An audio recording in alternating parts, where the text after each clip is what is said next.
So it could either be gravy or it could be dog shit.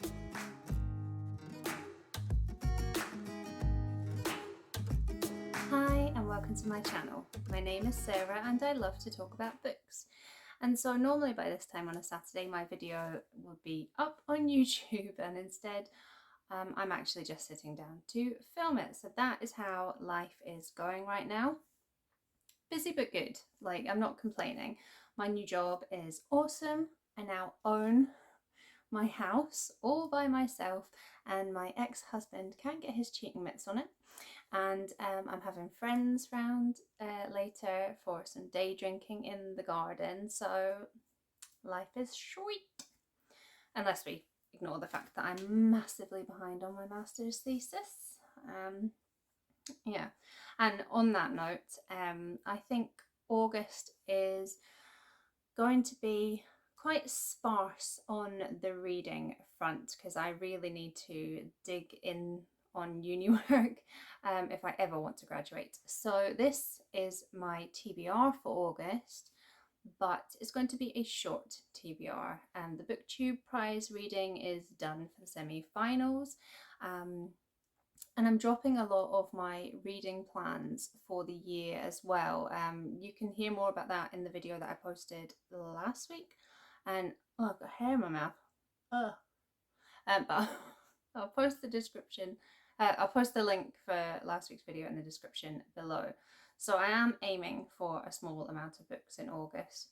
Dewey's Reverse Readathon is next weekend, and I'm in two minds whether or not to take part.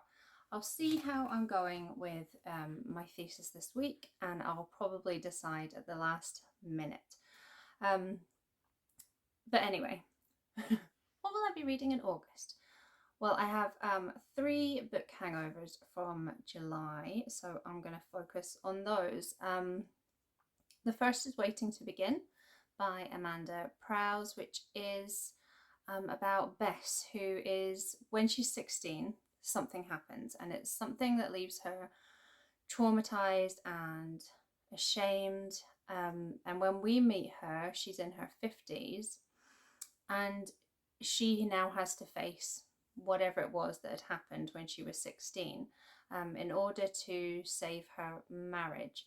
I'm feeling a bit meh about this one. These are all of these are NetGalleys, and I'm not quite sure why I requested this, but it's been on my list for quite a while, so I'll at least give it a try.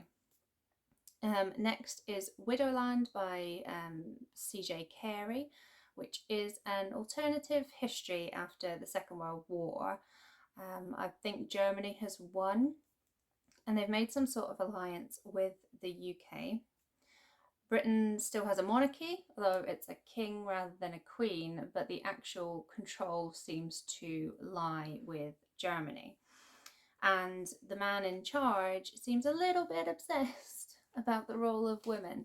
And so he's kind of separated women into like a caste system based on, I think, things like age and their reproductive ability and things like that.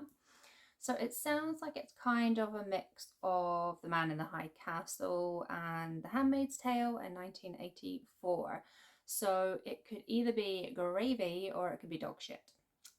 But it might be fun finding out which category it falls into. And then I have got Waiting for the Waters to Rise by Maryse Condé. I think that's how you pronounce it. And this is set in Haiti. A Mali doctor who is living in Guadeloupe ends up involved with a child called Anna, whose mother had died in childbirth. So the doctor and Anna fly to Haiti to find her family. And I've never read anything set in Haiti before, so from that point alone it sounds interesting, but it does sound like it's got an intriguing story as well, so I'm looking forward to that one.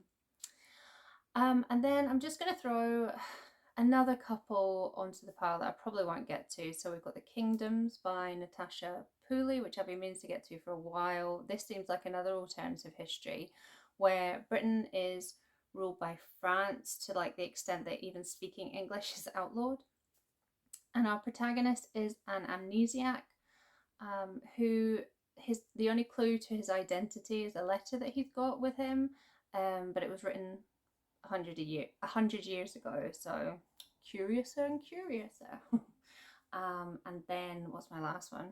Oh yeah, The Country of Others by Leïla Slimani, who wrote Lullaby, which I loved. This seems to be really different though. Lullaby is about dead children, whereas this is set in Morocco in the 1940s and follows a French expat who has moved there to be there with her husband.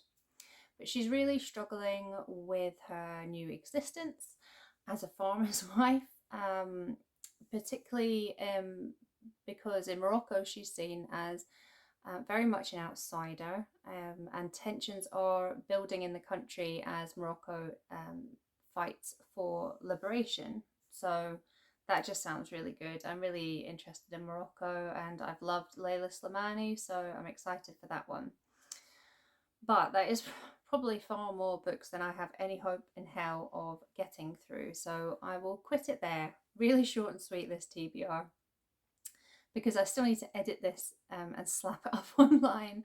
So if you have heard of or read, loved or hated any of these titles, I would love to hear your thoughts, so drop me a comment in the box below and wish me the very best of luck of A, probably more importantly, finishing my thesis, and B, actually getting some time to read in August. I'm very much looking forward to September, where I was going to say all I'm going to do is read because uni will be over, but actually my September is really chock-a-blocked. I think I've got something planned every weekend, but yeah, at least it won't have any uni work in. I'm waffling now. Sarah, stop talking and go and edit this video. Yeah, thanks for joining me this morning. What's on your TBR for August? It's probably a lot bigger than mine. And I will see you next time. Bye. Hi and welcome to my channel. What's that noise?